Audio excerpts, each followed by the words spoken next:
धन कमाना बुरी बात नहीं है, पर उतना ही कमाइए, बहुत ज़्यादा संचय की ज़रूरत न पड़े, चीज़ें मिल जाएं आपको, आराम से खाइए पीजिए।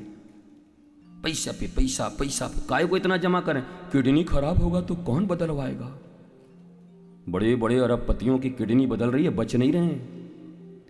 किडनी ट्रांसप्लांट होने के बाद भी हमेशा खतरा बना रहता है, और वो जिंदगी नहीं होती फूल कुमारी का जिंदगी हो, ये मत खाना, ये मत बैठना, यहाँ मत जाना, धुआं मत लेना। ये जीना भी कोई जीना है लल्लू? करोड़ों रुपए लगा के भी जिंदगी तुम्हारे हाथ में नहीं है।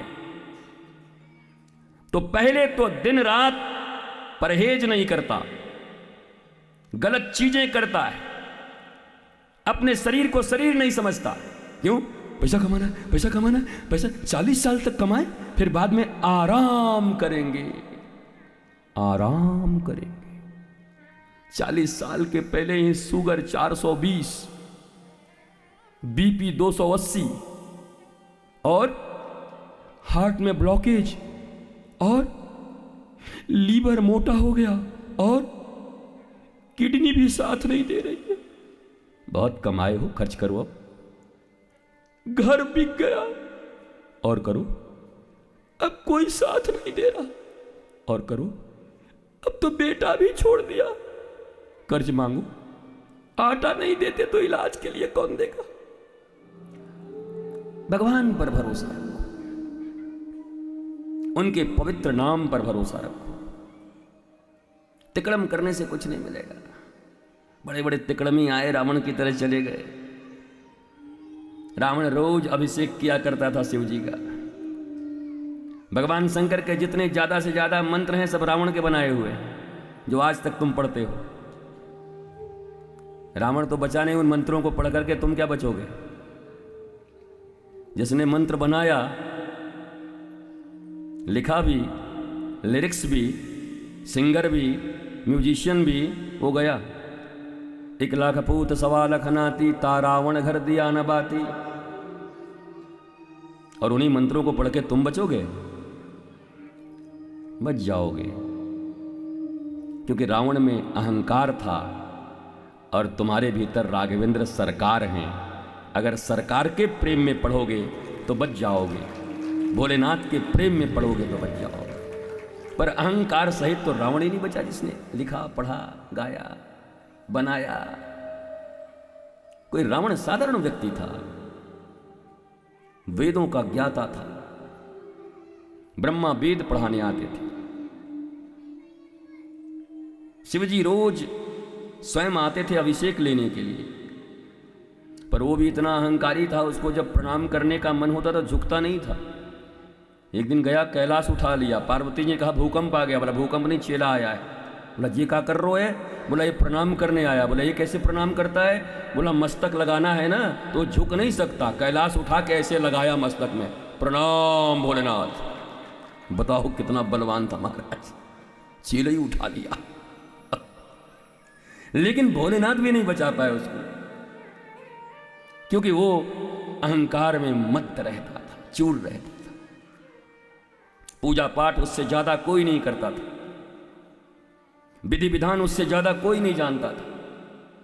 अरे सेतुबंध रामेश्वरम में जब शिव जी की स्थापना होनी थी तो भगवान राम ने वहां जो स्थापना की, आचार्य के रूप में रावण ही आया था। अब बताओ, इस दुनिया में उस समय रावण से बड़ा कोई श्रेष्ठ आचार्य नहीं था, रावण ही आया था। एक कथा ऐसी आती है कि भगवान ने कहा कि भाई सोने का कोई या कुछ काष्ठ का बना दो, बिना पत्नी के तो काम बनता नहीं। तो रावण ने कहा चिंता मत करो, मैं जानकी को लेके आ रहा हूं। और सीता को लेकर आया रावण। सीता के साथ भगवान बैठे और भगवान ने सेतुबंध रामेश्वरम की स्थापना की। तो भगवान ने कहा कि मैं क्षत्रिय हूं और हे विप्रश्रेष्ठ, मैं दक्षिणा तो दूंगा, बिना दक्षिणा के मैं कोई काम कराता नहीं। रावण ने कहा मैं भी आचार्य हूं, बिना दक्षिणा के मैं जाऊंगा मैं नहीं, पर दक्षिणा हमारे मन का होगा। बोला हाँ ये तो श्रेष्ठ, पर मुझे दया आती है राम कि तुम्हारे पास तो नाविक को देने के लिए कुछ नहीं था गंगा पार करते समय, तुम क्या दोगे मुझे? तुम्हारी हालत मैं जानता हूं। भगवान राम ने कहा, मांगो विप्रवर, हे श्रेष्ठ आचार्य, मैं एक छ्वाकू कुल से आया हूं, रघुवंश से आया हूं। वो रघुवंश जो रघु समस्त संपत्तियों का दान करके घोड़े के अस्तबल में बैठ के घास खाते थे, मैं उनकी संतान हूं। इसलिए ऊपर से मत देखो। ऊपर से मैं भले ही सफाचट नजर आ रहा हूं, भीतर से चकाचक हूं। मैं दुनिया वालों की तरह नहीं हूं कि बाहर से चकाचक भीतर से सफाचट। मैं राम हूं। मांगो।